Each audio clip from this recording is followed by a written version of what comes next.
They were convinced their tanks were invincible. The Type 95 Hargo had proven itself against Chinese forces, against Soviet armor at Khalkhin Gol, and in the sweeping victories across Malaya and the Philippines. Japanese tank crews believed their light tanks represented the pinnacle of armored warfare design, perfectly suited for the jungles and islands of the Pacific. They had crushed every enemy they encountered. They were wrong.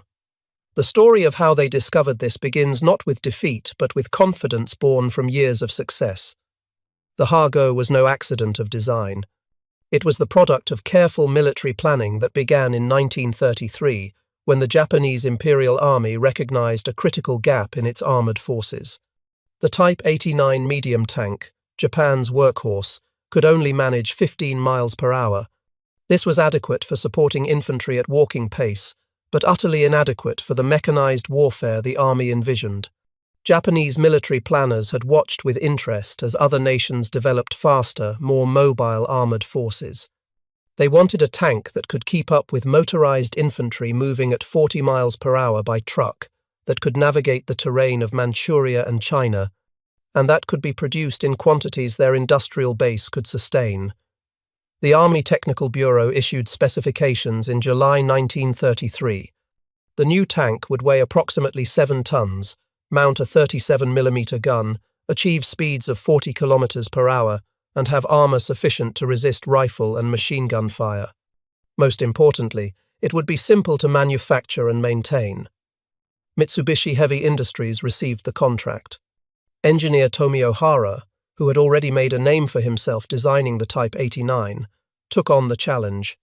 His most notable innovation was the bell crank suspension system, a simple yet effective design that would become standard on Japanese tanks for the next decade. By June 1934, Mitsubishi had completed the first prototype.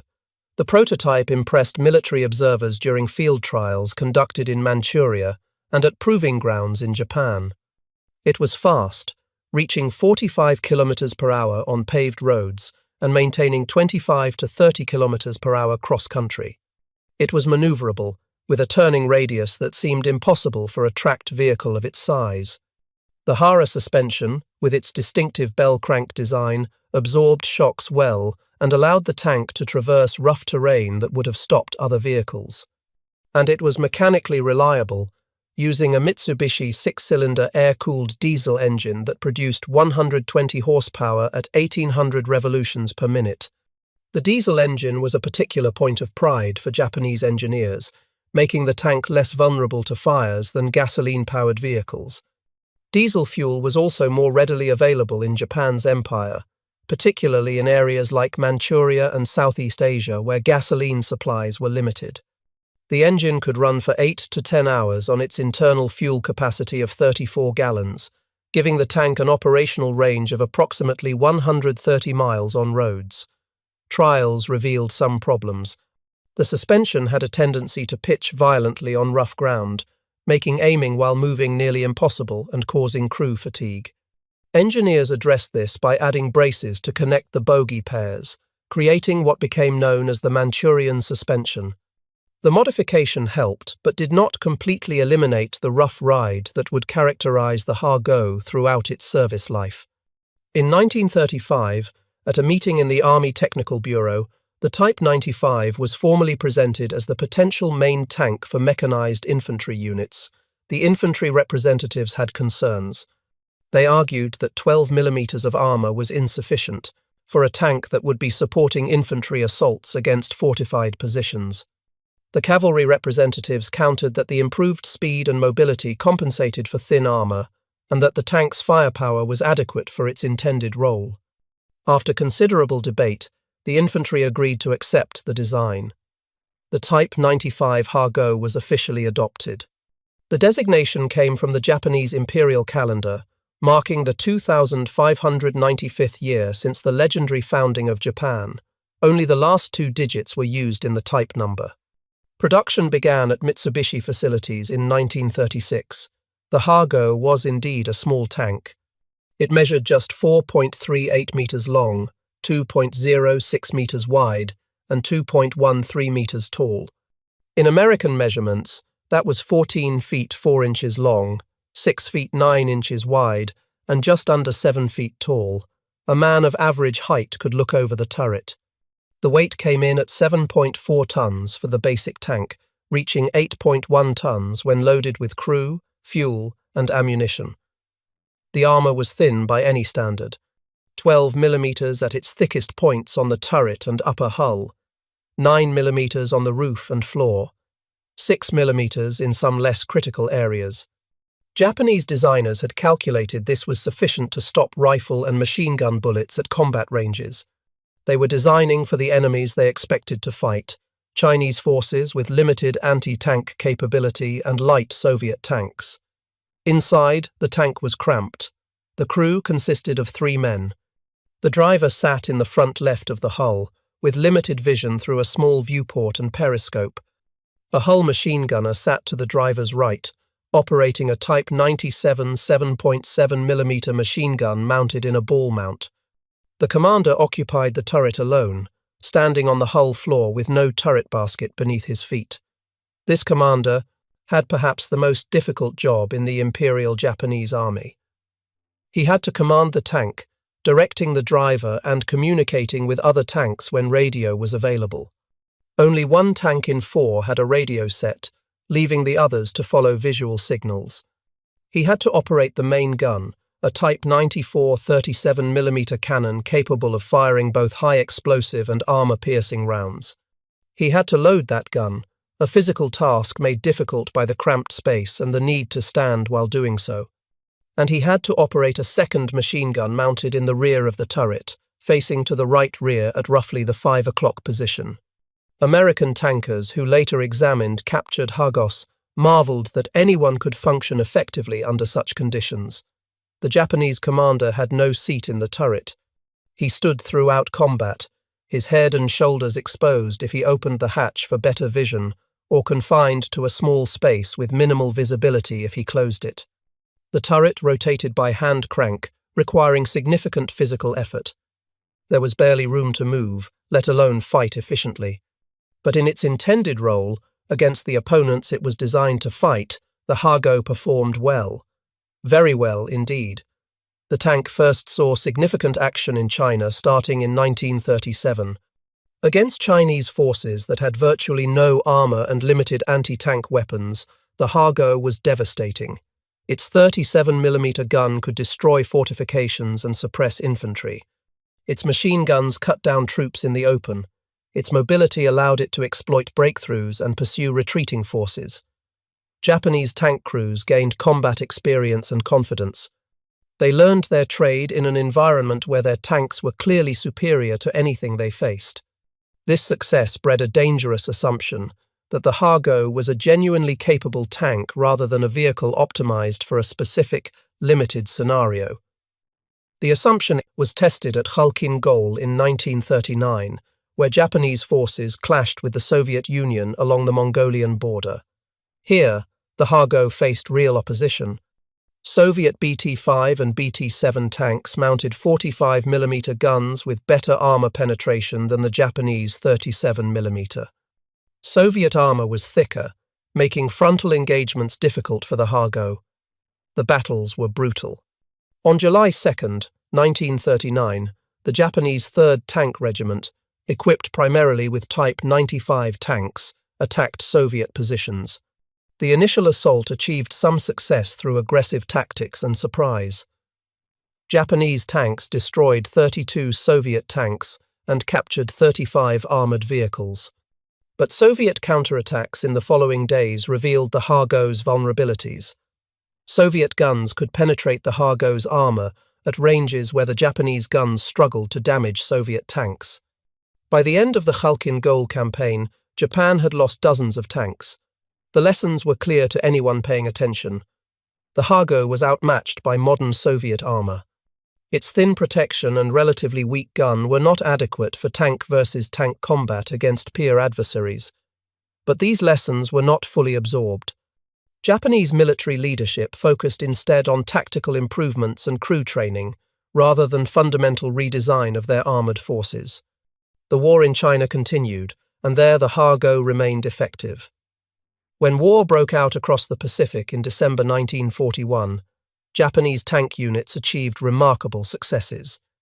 In Malaya, Hago tanks navigated terrain British commanders thought impassable for armour. They moved through rubber plantations and jungle trails, supporting the rapid Japanese advance down the peninsula towards Singapore. British forces, who had not deployed significant armour to Malaya, were unprepared for this mobile threat. In the Philippines, Hagos landed with the invasion force and supported Japanese infantry operations. On December 22, 1941, north of Mortis, Type 95 tanks engaged American M3 Stuart light tanks in what would be recorded as the first tank versus tank battle involving U.S. forces in the Pacific. Both tanks mounted 37mm guns. The M3 had better armour, 32mm on the turret sides compared to the Hago's 12mm.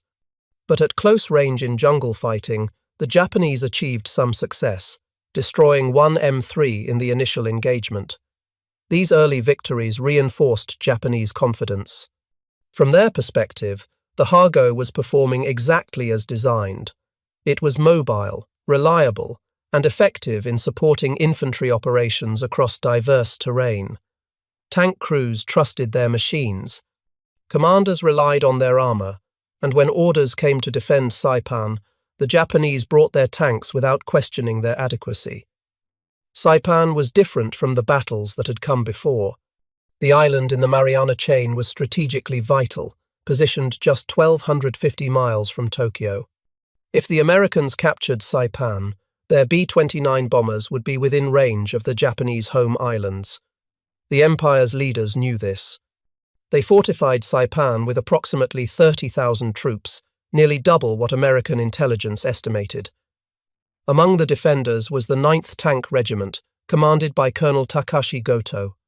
The regiment was equipped with 44 tanks, a mixture of Type 95 Hagos and the slightly larger Type 97 Chiha medium tanks. The Chihas were better armed with 57mm guns, but shared the thin armour that characterized Japanese tank design. These tanks represented a significant armoured force by Pacific standards, certainly the largest the Americans had yet faced. The Americans began their assault on June 15, 1944. Vice Admiral Richmond Kelly Turner ordered the landing force ashore at 0542 hours. By 0700, landing craft were moving toward the beaches. At 0840, the first wave hit the shore. The 2nd and 4th Marine Divisions landed on Saipan's western beaches under heavy fire from Japanese artillery and mortars positioned on the heights overlooking the landing zones. The Marines fought their way inland against fierce resistance. By nightfall of the 15th, 20,000 American combat troops were ashore. Equipment and supplies poured onto the beaches.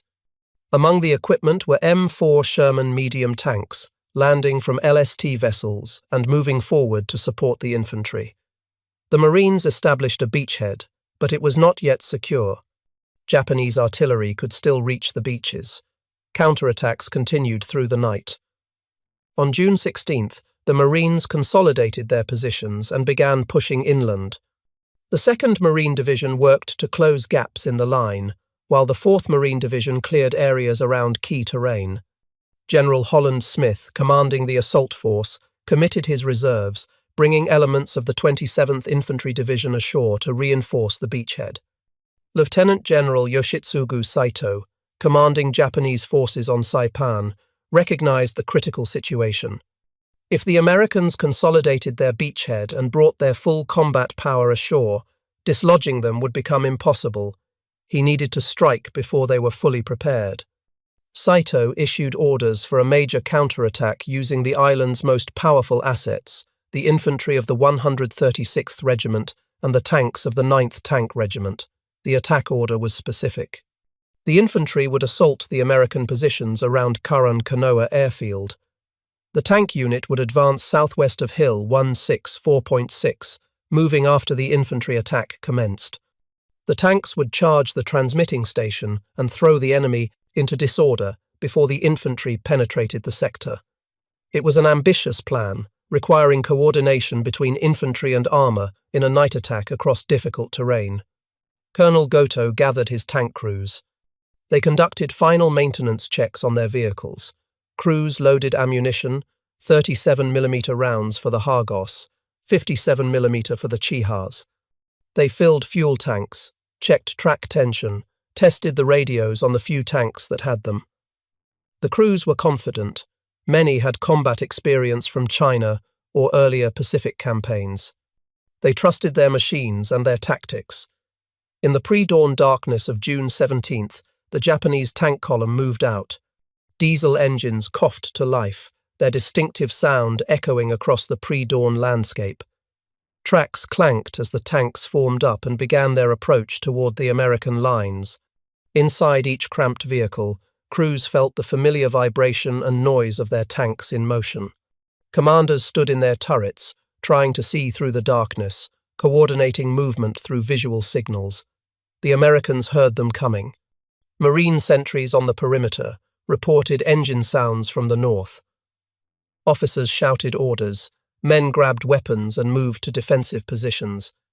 Anti-tank gun crews traversed their 37mm M3 guns toward the approaching sounds. Sherman tank crews, who had bedded down near their vehicles, climbed aboard and started engines. Machine gun teams checked their weapons and ammunition. At 0330 hours, the Japanese attack began in earnest. 44 tanks, the largest armoured formation yet committed by Japan in the Pacific, advanced toward the 2nd Marine Division's positions. Some tanks carried infantry clinging to the hulls, a dangerous but sometimes effective tactic. The formation moved through the darkness, guided by the lead tanks and following the terrain toward their objectives. Marine riflemen saw them, first as dark shapes emerging from the pre-dawn gloom. Then came the distinctive sound of diesel engines at full throttle, tracks throwing dirt and dust. The clank of bogie wheels and the squeal of steel on steel. Japanese tankers could see Marines in their positions, could see the defensive line ahead. Some commanders opened fire with their hull machine guns, sweeping the ground ahead. Others reserved fire, trying to get closer before engaging. Then something unexpected happened. Something that would fundamentally change how Marines viewed Japanese armor for the rest of the war. Marine machine gunners, positioned in foxholes and behind cover, opened fire with their Browning M2 heavy machine guns. These were not the standard infantry machine guns, the 30 caliber weapons that provided supporting fire. These were 50 caliber weapons, heavy machine guns designed to engage aircraft and destroy light vehicles. The 50 caliber Browning M2 was a formidable weapon. Designed near the end of World War I and perfected in the decades since, it fired a 12.7mm round at a muzzle velocity exceeding 2,900 feet per second. The standard ammunition load included ball rounds for general use and armor-piercing rounds specifically designed to defeat light armor and fortifications. The armor-piercing variant could penetrate 23mm of face-hardened steel armor plate at 200 meters. At 500 meters, it could still penetrate 19mm. These were not theoretical numbers, they were verified test results, confirmed through extensive firing trials at American Ordnance Proving Grounds. The ammunition had been designed to engage lightly armored aircraft and vehicles, not to defeat tanks. But the mathematics of armor penetration are unforgiving. The Type 95 Hargos armor was 12mm thick at its maximum, on the turret front and sides, on the upper hull. The thickest armor on the entire vehicle was 12mm. Simple arithmetic revealed the problem. The 50 caliber armor-piercing round could penetrate nearly twice that thickness at close range. At the ranges where the battle was being fought, 200 meters or less as tanks closed with Marine positions, the 50 caliber had more than enough penetrating power. Marine machine gunners opened fire. Tracer rounds arced across the battlefield in brilliant orange-red lines. The sound was distinctive, the heavy boom-boom-boom of 50 caliber machine guns firing at sustained rate. Gunners aimed at the advancing tanks, some not entirely believing their weapons would be effective against armor. What happened next shocked both sides. The 50 caliber armor-piercing rounds didn't just dent the tanks, They didn't ricochet off at angles, they penetrated, cleanly, decisively. At close range, some rounds went completely through the thin armor, entering one side of the tank and exiting the other. Even at longer ranges, the rounds punched through the armor with energy to spare. Inside the Japanese tanks, crews experienced something far worse than defeat. They experienced revelation. The heavy machine gun fire wasn't just loud impacts on the outside of the hull, it was penetration. Rounds coming through the armor. In the cramped interior of a Hargo, there was nowhere to hide. A round that penetrated the hull could strike engine components, ammunition racks, or crew members. The face-hardened armor, designed to resist rifle fire, offered no meaningful protection against the heavy 50 caliber rounds. One Marine machine gunner, firing his weapon from a position near the airfield, reported watching his tracer rounds strike a Hargo advancing directly toward him. The rounds hit the front hull, and he could see sparks inside the tank through vision ports and hatches. The tank kept coming for a moment, then slowed, then stopped. Engine smoke poured from the rear deck. The crew attempted to bail out. 2 men emerged. They were immediately engaged by rifle fire from Marines in foxholes. Another gunner, positioned with his weapon mounted on a half-track, engaged a Hargo at approximately 150 meters. He fired a sustained burst into the tank's side armor. The tank turned toward him, exposing more of its flank. He kept firing. His loader fed another belt of ammunition into the gun. He watched the commander in the turret slump forward, then fall. The bullet had gone through the thin turret armor, struck the man, and continued through the other side. The commander never knew what hit him. A third Marine, manning a 50 caliber in a fixed position on the defensive line, engaged multiple tanks as they advanced. He fired at one Hargo's engine compartment, aiming for the rear deck where the cooling vents were located. His rounds penetrated the thin 6mm armor covering the engine. The diesel engine, its cylinders opened by 50 caliber impacts, seized. The tank stopped moving, becoming a stationary target. The crew abandoned it, running back toward Japanese lines through a hail of small arms fire. Japanese tank crews who survived the initial assault couldn't process what was happening. They had trained for years. They had fought in China where enemy weapons bounced harmlessly off their armor. They had faced Soviet anti-tank rifles at Khalkhin Gol and survived. Their tanks were supposed to protect them.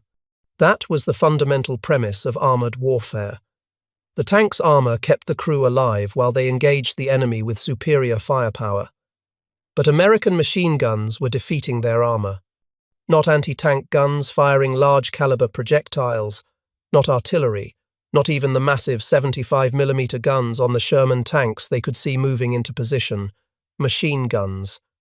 Infantry support weapons. Weapons that were mounted on jeeps, on half-tracks, on every vehicle in the American arsenal. The realization was devastating. If machine guns could penetrate their tanks, what chance did they have?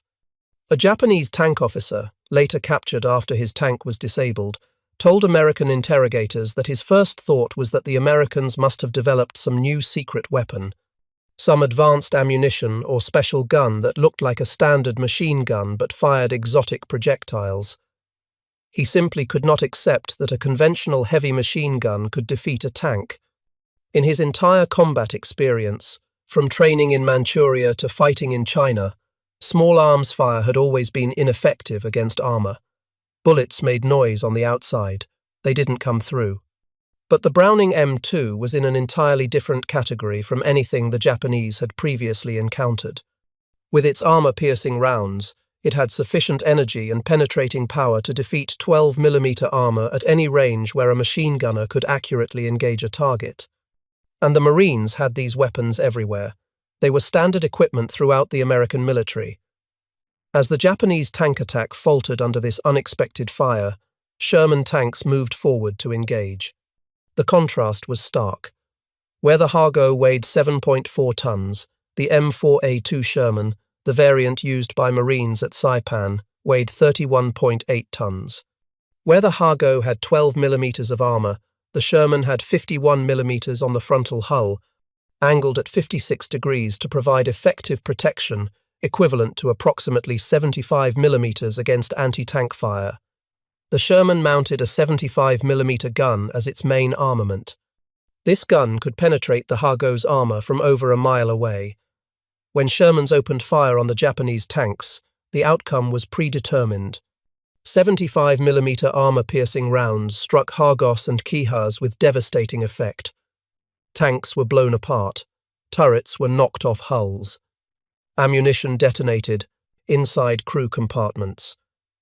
Japanese tanks that returned fire found their 37 millimeter and 57 millimeter rounds completely ineffective against the Sherman's frontal armor.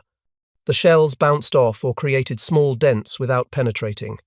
One Japanese tank commander, whose Hago was disabled by 50 caliber fire but whose turret could still traverse, attempted to engage a Sherman at close range. He ordered his gunner to fire. The 37 millimeter gun fired its armor-piercing round. The projectile struck the Sherman's turret face. There was a flash of impact. The Sherman didn't even slow down. It continued to rotate its turret with mechanical precision, aimed, and fired a single 75 millimeter round. The Hago exploded. The battle evolved into what one Marine officer later described as a madhouse of noise, tracers, and flashing lights. Disabled tanks burned, illuminating other tanks still trying to advance. Infantry that had been riding on the tanks scattered, seeking cover in shell holes and drainage ditches. Some Japanese infantry made it to the Marine lines, fighting desperate close-range battles in and around American positions. Marine infantry, hunkered in their foxholes, found themselves with Japanese tanks passing directly over them. One Marine later reported that a Hago leaking oil heavily soaked him as it passed over his position. He remained still until it moved on, then emerged and threw a thermite grenade into the engine compartment as the tank moved past. The tank began burning from the inside. Another Marine, lying low in his foxhole as a tank rolled over him, jumped out after it passed and jammed a coconut log into the bogie wheels. The tank spun in place, tracks throwing dirt, unable to move forward. When the confused tank commander opened his turret hatch to see what was wrong, the Marine jumped onto the tank and dropped a thermite grenade into the open turret. The tank exploded from internal fires, igniting ammunition. By mid-morning on June 17th, the Japanese counterattack was over. 31 destroyed Japanese tanks littered the battlefield, counted by Marines walking through the area after the fighting stopped. Some sources suggest as many as 35 tanks were destroyed when including those knocked out by artillery fire beyond the immediate battle area. Perhaps 1,000 Japanese soldiers were dead, including many of the tank crews and the infantry who had advanced with them. For the Marines, the victory was significant but grim. They had stopped a major armoured assault, but the cost had been substantial. The 2nd Marine Division's commander later acknowledged that if the Japanese attack had succeeded, it would have been fatal to the division's fighting efficiency. The battle had been close, decided as much by American firepower and Japanese tactical errors as by overwhelming superiority. But for Marines walking among the destroyed tanks afterward, examining the vehicles up close, a different truth emerged. The Japanese tanks were not the formidable war machines they had expected. A Marine officer called his men over to look at a destroyed Hago. He pointed to the holes in the armor. They were clean, round penetrations where 50 caliber bullets had punched through. The exit holes on the far side were slightly larger, rough-edged where the bullets had torn through after crossing the interior. You could put your fist through some of the holes. Inside the destroyed tank, the scene was worse. The cramped interior showed signs of multiple penetrations. The commander's position in the turret had no protective features, no armor that would stop heavy machine gun fire. The manual traverse for the turret consisted of a simple hand crank. The gun controls were rudimentary. There was almost no space to move. The hull machine gunner's position was a small cubby with minimal visibility. The driver had a crude periscope and a small vision port. Everything was cramped, crude by American standards, and utterly vulnerable to 50 caliber fire. Marines who had fought at Guadalcanal 2 years earlier remembered seeing Hagos there. At the time, With Marines equipped primarily with light weapons and no armor support of their own, the Japanese tanks had seemed threatening.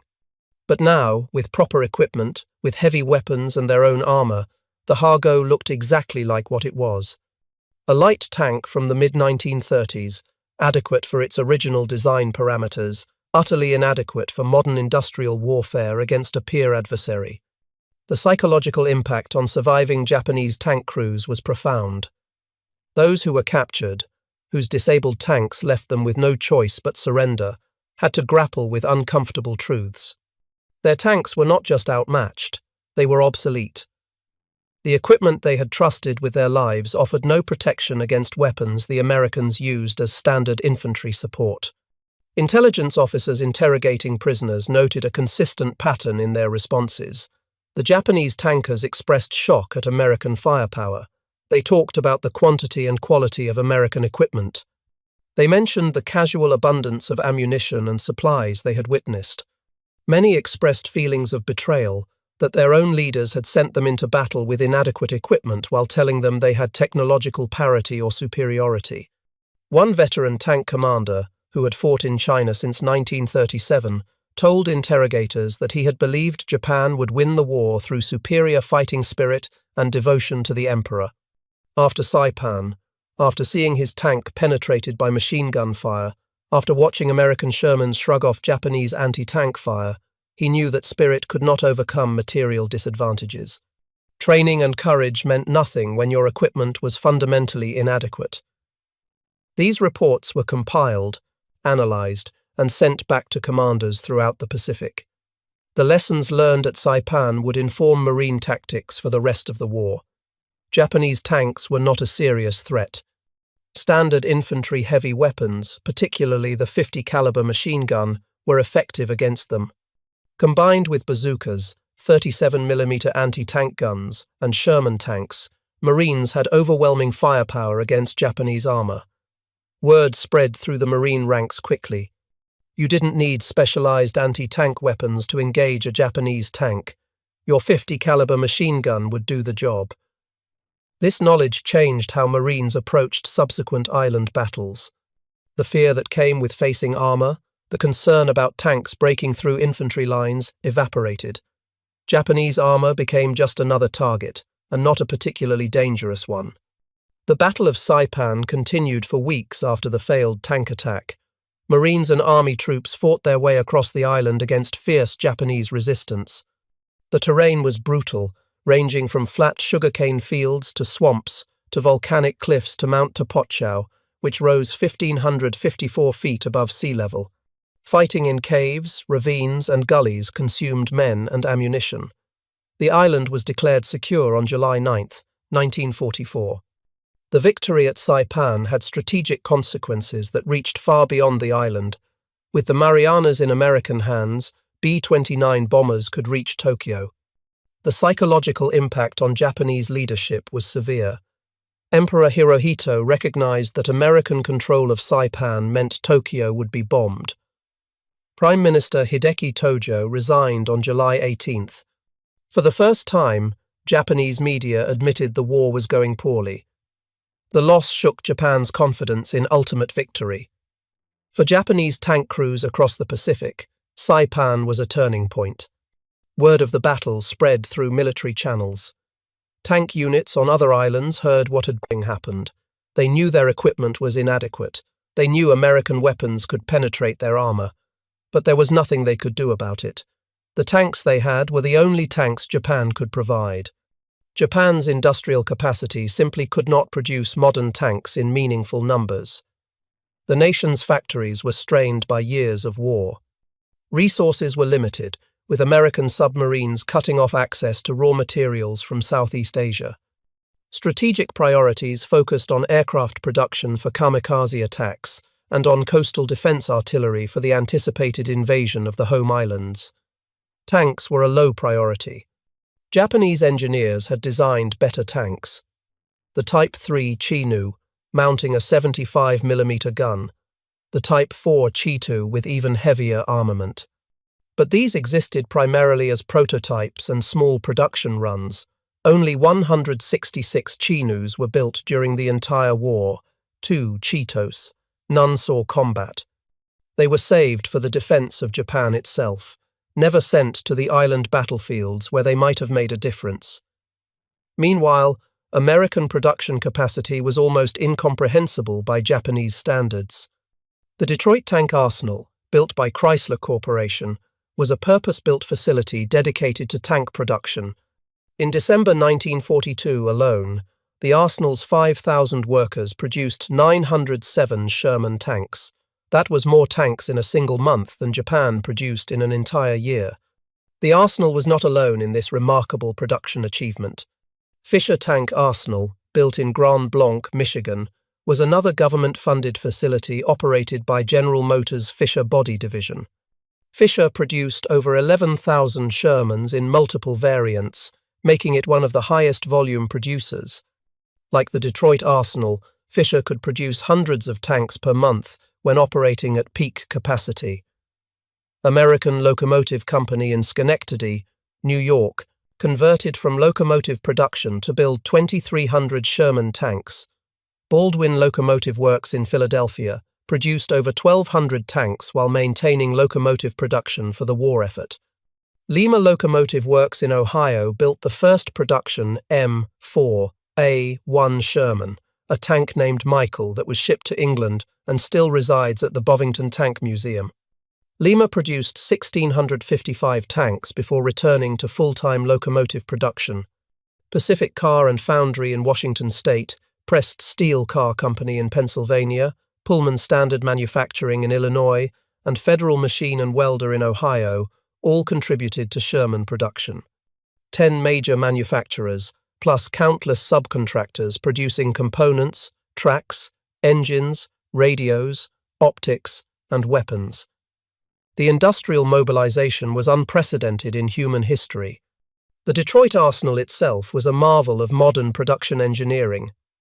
Built on 567 acres in Warren, Michigan, the facility covered over 1.5 million square feet of production space. Assembly lines snaked through the building for miles. Massive overhead cranes could lift complete tank hulls and move them between workstations. The factory operated 3 shifts, 24 hours per day, 7 days a week. Workers included men who had been automotive workers before the war, bringing their manufacturing expertise to tank production. But they also included thousands of women, many of whom had never worked in heavy industry before. These women, often called Rosie the Riveters, welded armor plate, assembled turrets, installed engines, and performed every job in the plant except the heaviest lifting tasks. They proved that the nation's industrial capacity could be multiplied by tapping a workforce that had been largely excluded from heavy manufacturing in peacetime. By the time production ended in June 1945, American factories had built 9,234 Sherman tanks. Japan produced approximately 2,300 Hagos over the entire course of the war, from 1936 to 1943 when production ceased. The ratio was more than 20-1, but even that understates the disparity, because American tanks were far more capable individually than their Japanese counterparts. Sherman tanks weighed 30 to 35 tons, depending on variant. They had armor ranging from 51 mm on the hull front to 76 mm on the turret mantlet. They carried 5-man crews with dedicated positions for each role. They had gyro-stabilized guns that allowed firing while moving. They had radio equipment in every tank, enabling coordinated operations. They were reliable, with tracks that lasted 2,500 miles compared to 500 miles for German tanks and perhaps 1,000 miles for Japanese tanks. The Sherman was not the best tank of World War II. It was outgunned by German Tigers and Panthers. But it was good enough, and it was available in overwhelming numbers. In the Pacific Theater, where it faced Japanese tanks designed in the mid-1930s, the Sherman was more than adequate. It was overwhelmingly superior. For Japanese tank crews on subsequent islands, the pattern established at Saipan repeated. On Tinian in July 1944, 7 Type 95s were destroyed in counterattacks against marine positions. On Peleliu, in September 1944, Japanese tanks were dug into caves and used as stationary pillboxes, recognizing they had no chance in mobile warfare. On Iwo Jima in February 1945, Colonel Takeichi Nishi's 26th Tank Regiment buried their tanks in volcanic ash up to the turrets, using them as armored bunkers because the tanks provided more protection when stationary than when moving. Even used as static defensive positions, the tanks were vulnerable. 50 caliber machine guns could still penetrate the turret armor. Flamethrower tanks could direct napalm into open hatches and vision ports, cooking crews alive inside their steel coffins. Bazookas could penetrate the thin armor from any angle. The Hago, once a symbol of Japanese armored might, had become a death trap for its crews. On Okinawa, the last major battle of the Pacific War, the Japanese committed the 27th Tank Regiment to the defense. The regiment had 13 Type 95 Hagos and 14 Type 97 Kiha medium tanks, 27 tanks total. The Americans landed with over 800 tanks. The numerical disparity was 30-1. The qualitative disparity was even greater. On May 4th and 5th, 1945, the Japanese launched a major counter-offensive designed to drive the Americans off the island. Tank units were committed to support the infantry assault. The attack failed catastrophically. Most of the Japanese tanks were destroyed within hours, knocked out by a combination of Sherman tanks, bazookas, 37mm anti-tank guns, artillery, and 50 caliber machine guns. The survivors withdrew, having accomplished nothing except adding more destroyed hulls to the battlefield. In August 1945, when the Soviet Union declared war on Japan and invaded Manchuria, Japanese tank units in northern China faced yet another technologically superior opponent. Soviet 34 medium tanks with their sloped armor and powerful 76mm guns vastly outclassed the Japanese tanks opposing them. In the Battle of Shumshu Island, part of the Kuril chain, Japanese tanks attempted to defend against Soviet amphibious landings. The Japanese had a mixed force of approximately 77 tanks on Shumshu, including Type 97s and some newer Type 1 medium tanks, with only 25 Type 95s. The Soviets used 45mm anti-tank guns, anti-tank rifles, and anti-tank grenades to devastating effect. The Japanese lost 21 tanks in approximately 2 hours of fighting.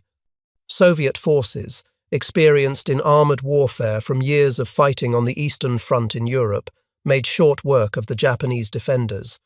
The experience of Japanese tank crews during World War II, particularly in the final years, was one of gradual, crushing realization. What they had believed about their equipment, about their chances, about their ability to compete with Allied armor, was fundamentally wrong. And the moment of truth for many came not in some epic tank duel between armored champions, but in the terrible simplicity of watching machine gun bullets punch through armor that was supposed to protect them. For Marines who fought at Saipan and subsequent islands, the lessons were different but equally profound. They learned that Japanese tanks were not a serious threat. They learned that proper equipment and overwhelming firepower made all the difference.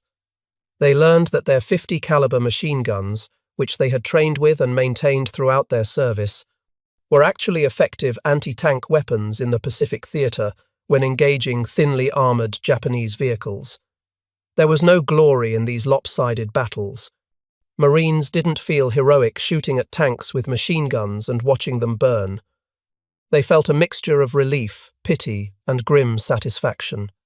Relief that they didn't have to face serious armor opposition, the kind their counterparts in Europe dealt with daily against German tanks. Pity for the men in those Japanese tanks who had been sent to die in equipment that offered them no real protection.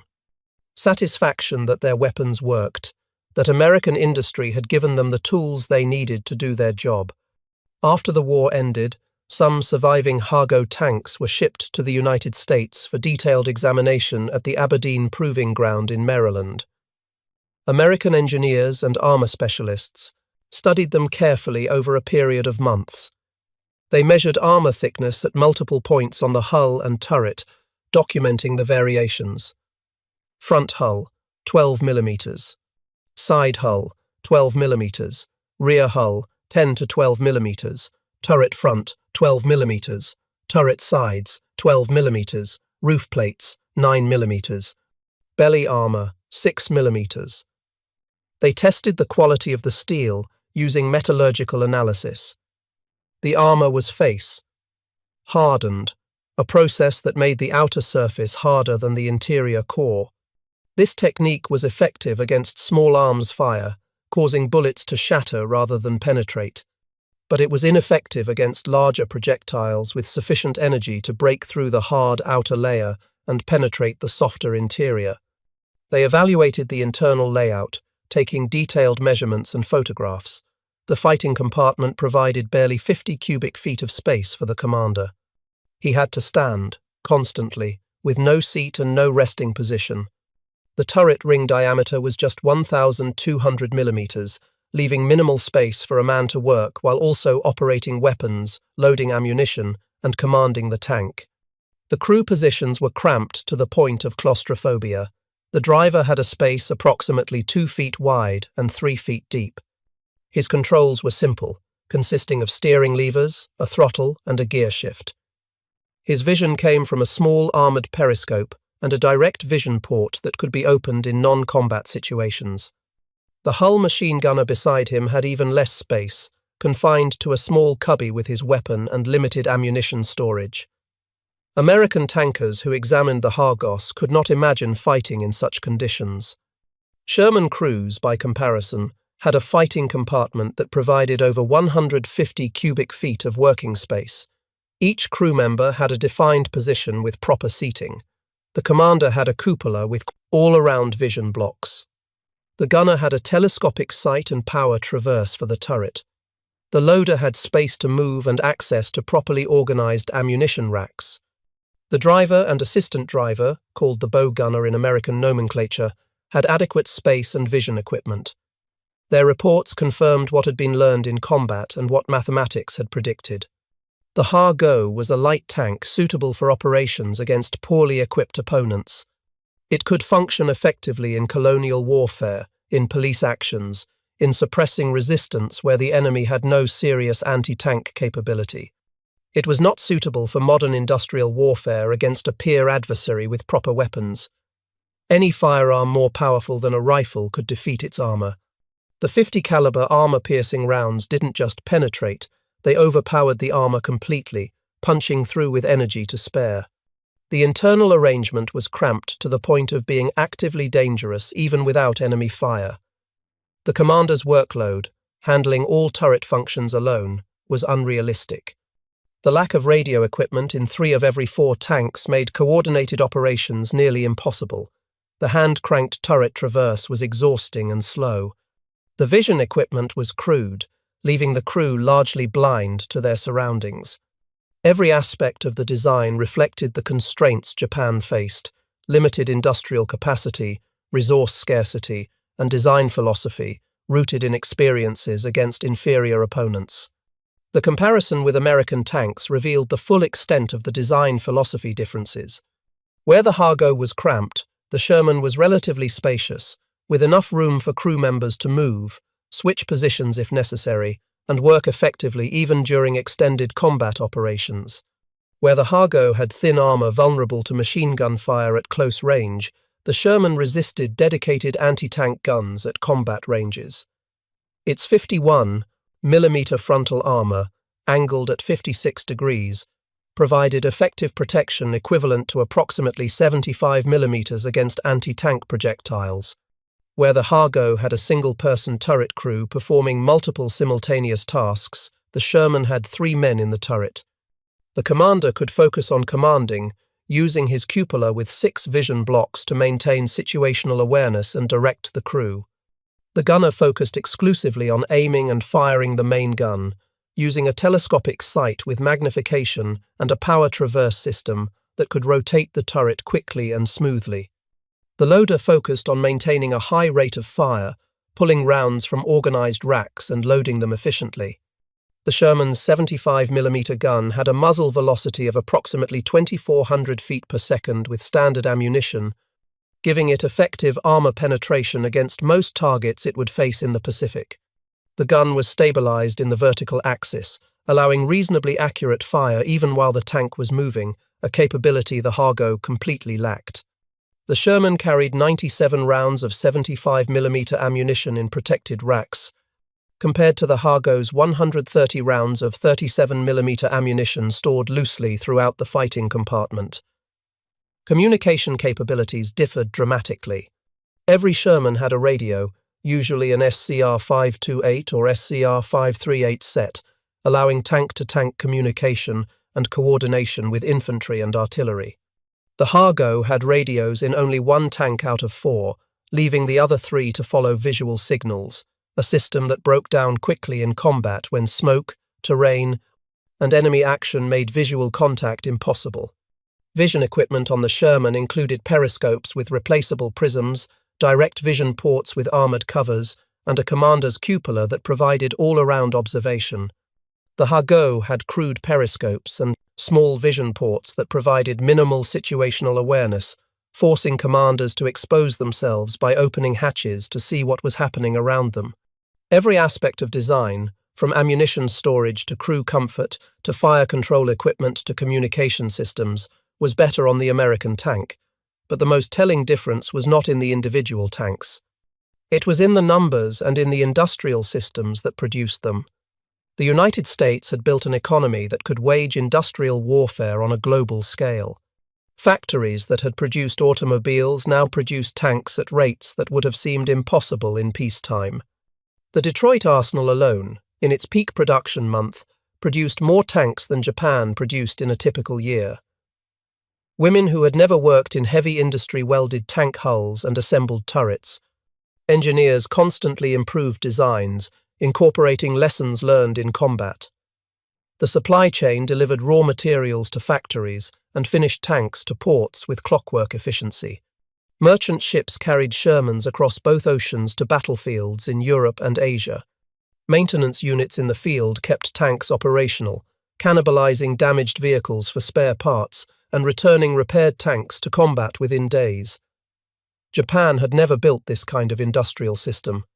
Its economy was strained by years of war in China before the Pacific War even began. Its factories lacked the automation and mass production efficiency of American plants. Its access to raw materials, particularly after American submarines began sinking merchant shipping, was increasingly constrained. The nation that had challenged the world's greatest industrial power was discovering the true cost of that challenge with each new battle. For the Japanese tank crews on Saipan that early morning in June 1944, and for every Japanese tanker who fought in the Pacific afterward, the lesson was brutal and clear. They were obsolete. Their equipment was obsolete. Their tactics, developed for a different kind of warfare against different opponents, were obsolete. And there was nothing they could do about it, except continue fighting with what they had, knowing that survival was unlikely and victory impossible. The Marines on the other side learned different but equally important lessons. They learned that industrial might matters in modern warfare, that having better equipment in larger quantities makes an enormous difference. That courage and training and fighting spirit, while important, cannot overcome fundamental material disadvantages. That the factories back home in Detroit, Pittsburgh, Cleveland, and dozens of other industrial cities were as important to victory as anything that happened on the battlefield. They also learned something specific and immediately practical. When you encounter a Japanese Hargo tank, you don't need to call for anti-tank support or air strikes or artillery, though all of those are available if needed. You can engage it yourself with your .50 caliber machine gun. At close range, under 200 yards, the armor-piercing rounds will penetrate. Aim for the engine compartment, the sides, or the turret. The bullets will go through, disabling the tank and likely killing or wounding the crew. The weapon that was designed to shoot down aircraft and destroy light vehicles works just fine against Japanese armor. It was a small tactical lesson in a massive war. But for the men involved, for the Japanese tankers who died in their inadequate machines, and for the Marines who destroyed them with heavy weapons, it was a moment of absolute clarity. This was not a fair fight. This was not an even match. This was modern industrial warfare, where one side had overwhelming material superiority. The outcome was never in doubt. The Hago tanks on Saipan, and on every other Pacific battlefield where they fought, represented more than just obsolete armor. They represented the gap between what Japan needed and what Japan could produce. They represented the impossible situation Japanese soldiers faced, ordered to fight a superpower with equipment that was never designed for that kind of war.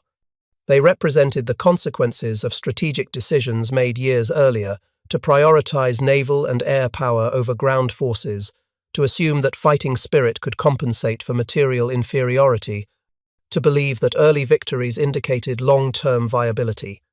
When those first 50 caliber rounds punched through Hago armor on Saipan, they proved something that would echo through the rest of the Pacific War and into the post-war analysis of why Japan lost.